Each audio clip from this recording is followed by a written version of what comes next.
Hi, on the show this week, my monthly reading for the month of April.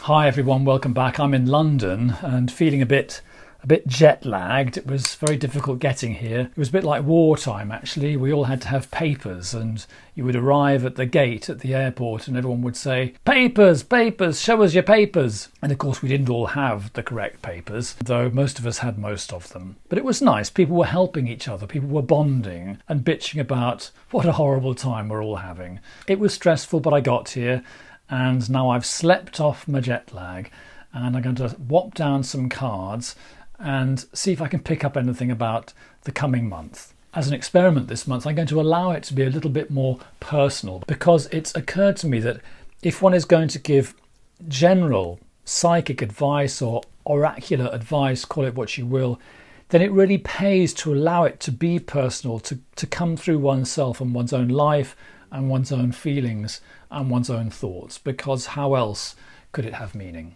So let's see what there's on the cards for April.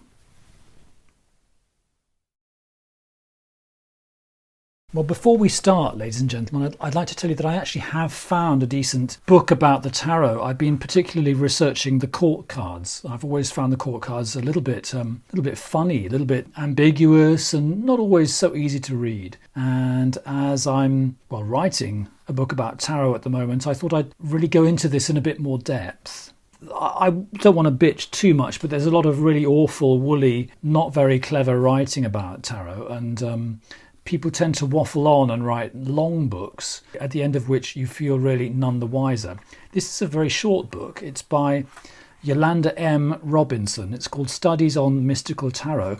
It apparently doesn't have a publisher, so we assume that the writer published it herself. And as you can see, it's about 80 pages long, and it just talks about the 16 court cards, but it really is very thoughtful and very intelligent. And, obviously not everything in a book about tarot is of interest to everyone, but I have found some very unusual and thought-provoking things in this book.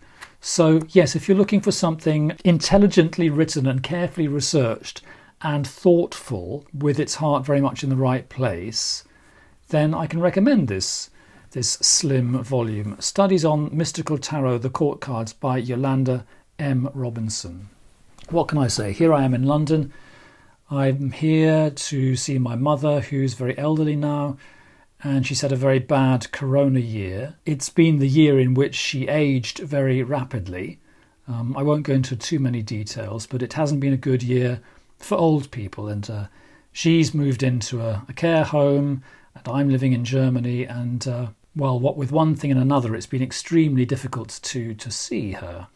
And I'm now in my sister's place, and I'm quarantining, and I'm waiting for absurd corona test kits to be sent in the post so that the government knows if I'm infectious or not. I'm feeling very welcome here, but quite far from home, and a bit trepidatious that seeing my poor, one might say, suffering mother after 6 months is going to be highly emotional and probably upsetting.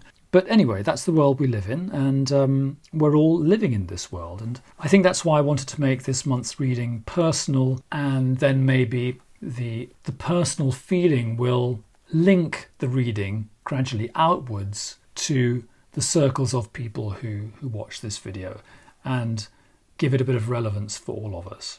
Okay, I'm going to send that request up to... I want to say to the universe. I'm trying to avoid terms like spirit guides in case people think me old-fashioned, but then there's a part of me that's a bit of a punk rocker, and I want to deliberately use terms like spirit guides in order to deliberately annoy people. That's just my way of having fun. April 2021.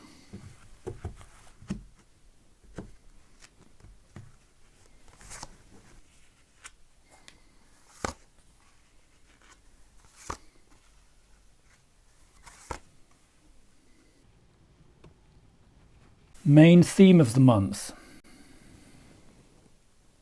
the reversed Knight of Swords. Past influences.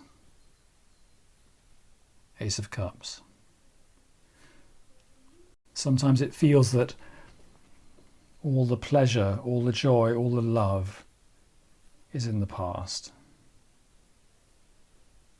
Nevertheless, the joy and the love is there, and these very valuable, very true things do support us and do allow us to carry on. Seeing as I've been reading this one rather wonderful book by Yolanda Robinson and recommending it to you, and seeing as we have a court card as the main theme of the month, I'm actually going to see what Yolanda has to say. I'm going to flick through this trusty book because I've been finding some very interesting things in it. The first thing that occurs to me is that the Knight of Swords, basically he's caught, isn't he, in a gallop, and the horse's 4 feet are actually off the ground. So he is actually suspended in air, the Knight of Swords. The suit of swords is air, and knights are considered to be also representing the element of air.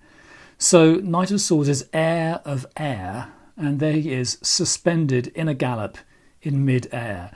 And it may be that I haven't yet fully arrived in London. It may be that my some part of me is still up there in the clouds between London and Berlin, and it's hurrying through the clouds, isn't it, trying to catch up with the rest of me.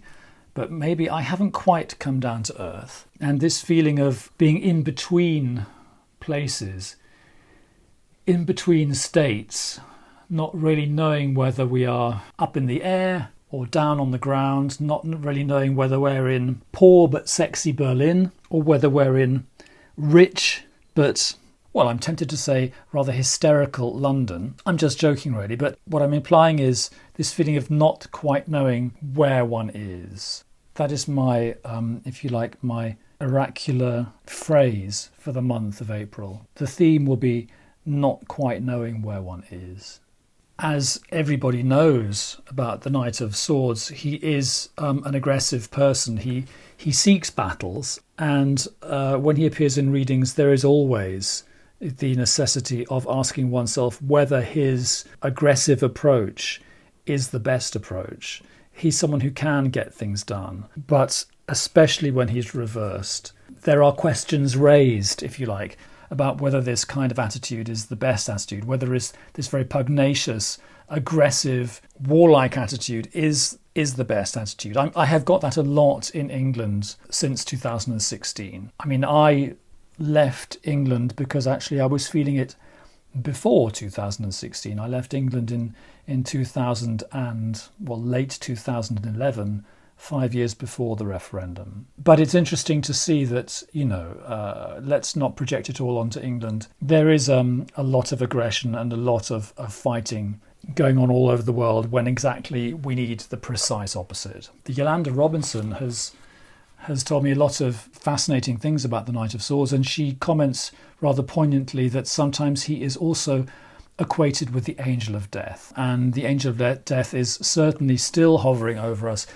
If it wasn't hovering over us, if this was just a serious case of the flu, then I don't think we'd be so confused. I don't think we would be so in such a complicated situation as we are. I'd like to read you a few lines from Yolanda Robinson's book.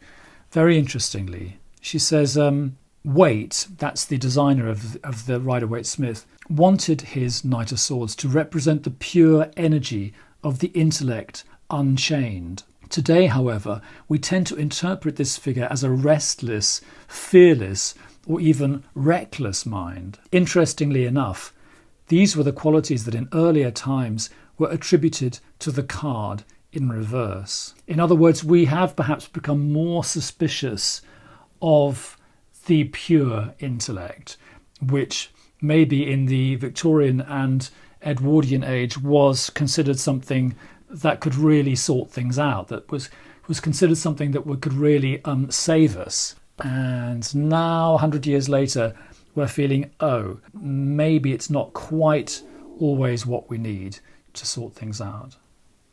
The Wheel of Fortune is an obstacle. Well, I will definitely need more cards there. It's a provocative card, it feels like, well, in one of my songs, I'm being highly personal today, as Merlin Dietrich, I have a song called Drag, and the chorus is bad luck is just good luck in drag. The concept being that good luck can sometimes be masquerading as bad luck. And the only answer to that is to step back and take a deep breath and be stoical about bad luck that happens. Here we have the wheel of fortune, the comings and goings of luck and chance as an obstacle for April. And we're going to put down 2 more cards to illuminate that. Oh, and we have the World. I've taken a 6 of Cups reversed and a World card. Between the maddening fluctuations of this wheel here and the wholeness and peace and joy of this final wheel here, we have a reversed 6 of Cups. The backward-looking, nostalgic side of the 6 of Cups is preventing us escaping into joy and resolution and peace. I think, certainly in my case, visiting a very elderly parent who has suffered a lot of brain damage in the course of this corona year for one reason or another. The pain of that situation is, I suppose, that one constantly has the past in one's mind, and it's perhaps the memories of the past that make the present painful.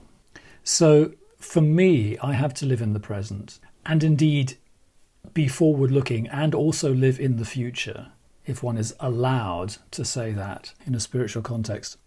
Well, in order to live, really, in order to function, to be connected with peace and joy and love. No wallowing.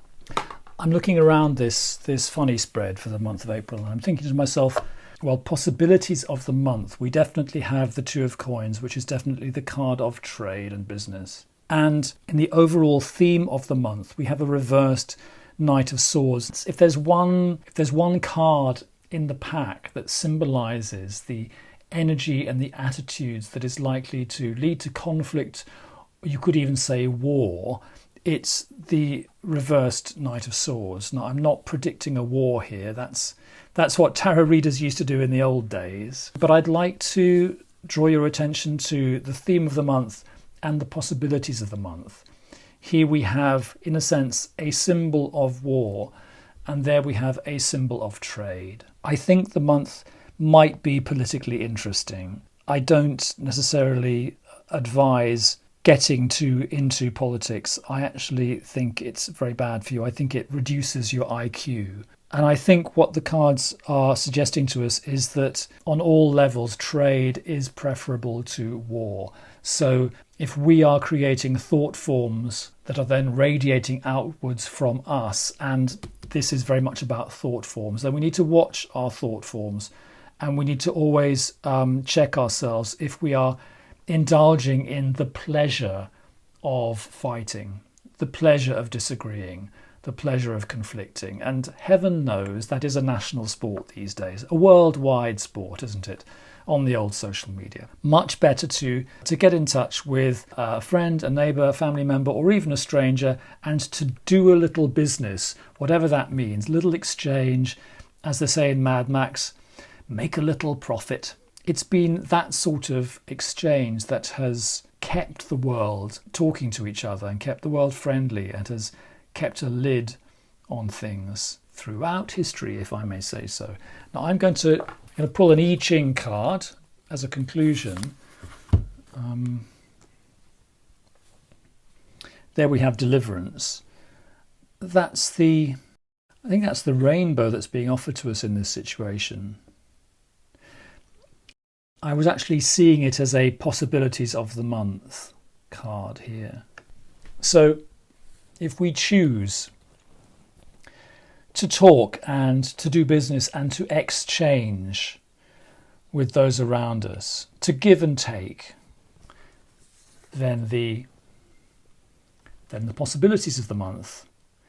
The possibility is deliverance, and the artist has sketched in some notes here: release, relief, a fresh approach, liberation from obstruction, finding a solution, exhilaration. Well, God knows we need a little bit of that, liberation from obstructions. Ladies and gentlemen, that is my reading for the month of April. You have been watching Robert Farrah's Tea and Tara, and I'll be back next week with more. Bye.